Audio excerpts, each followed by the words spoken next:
आज की वीडियो में हम साउथ कोरिया के E74 वीज़ा के बारे में कंप्लीट और प्रैक्टिकल डिस्कशन करने वाले हैं। ख़ास तौर पर उन लोगों के लिए जो ऑलरेडी कोरिया में काम कर रहे हैं और अपना फ्यूचर सिक्योर करना चाहते हैं, क्योंकि E74 सिर्फ एक वीज़ा कैटेगरी नहीं बल्कि एक करियर अपग्रेड और लॉन्ग टर्म स्टेबिलिटी का रास्ता है।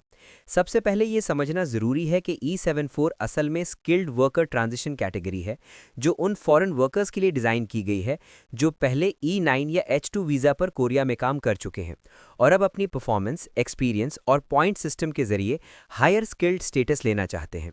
इसका मतलब ये है कि अगर आपने कोरिया में लीगल तरीके से काम किया है, अपनी कंपनी में अच्छी रेपुटेशन बनाई है और लैंग्वेज और इनकम क्राइटेरिया मीट करते हैं, तो आप अपना वीज़ा अपग्रेड कर सकते हैं बिना मुल्क छोड़े। 2026 के मुताबिक E74 के लिए सबसे इंपॉर्टेंट चीज़ पॉइंट सिस्टम है, जिसमें age, Korean language skill, annual income, work experience और कंपनी रिकमेंडेशन काउंट होती है। कोरियन लैंग्वेज बहुत इंपॉर्टेंट फैक्टर है। अगर आपने टॉपिक या EPS टॉपिक का अच्छा लेवल क्लियर किया है तो आपके पॉइंट्स सिग्निफिकेंटली बढ़ जाते हैं।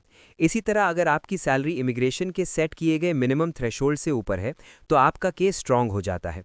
वर्क एक्सपीरियंस भी मैटर करता है।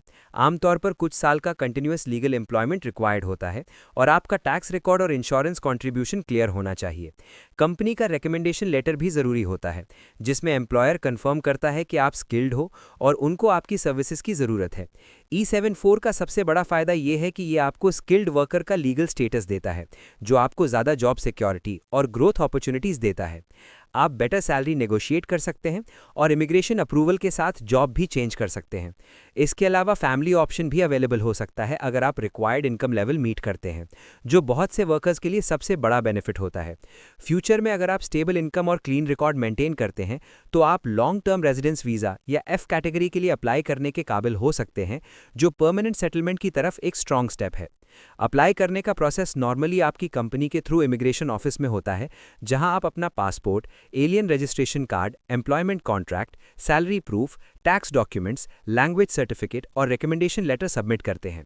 फिर इमिग्रेशन आपके टोटल पॉइंट्स कैलकुलेट करता है और अगर आप रिक्वायर्ड स्कोर क्रॉस कर लेते हैं तो आपका वीज़ा E74 में चेंज कर दिया जाता है। यहाँ एक इंपॉर्टेंट बात यह है कि कभी-कभी इस कैटेगरी का एनुअल कोटा होता है, इसलिए टाइमिंग और प्रिपरेशन बहुत इंपॉर्टेंट होती है। अगर आप सीरियस हैं तो पहले से लैंग्वेज इंप्रूव करें और अपनी सैलरी लेवल स्ट्रांग बनाएं, ताकि जब एप्लीकेशन का टाइम आए तो आप फुली रेडी हों। इलीगल स्टे, फाइन्स या लॉ वायलेशन आपके चांसेस को खत्म कर सकते हैं, इसलिए क्लीन इमिग्रेशन हिस्ट्री मेंटेन करना बहुत ज़रूरी है।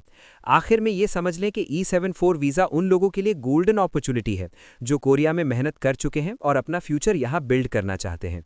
लेकिन इसके लिए स्मार्ट प्लानिंग, लीगल कंप्लायंस और कंटिन्यूस इंप्रूवमेंट ज़रूरी है। अगर आप आज से प्रिपरेशन शुरू करें तो कल आप अपना स्टेटस लीगली अपग्रेड करके एक स्टेबल और सिक्योर लाइफ की तरफ मूव कर सकते हैं। अगर आप साउथ कोरिया की real life, work culture, jobs, visas और ग्राउंड रियलिटी पर और पावरफुल और ऑनेस्ट वीडियोस देखना चाहते हैं तो वीडियो को लाइक करें, द कासिम कोरिया को सब्सक्राइब करें और कमेंट में लिखें कोरिया।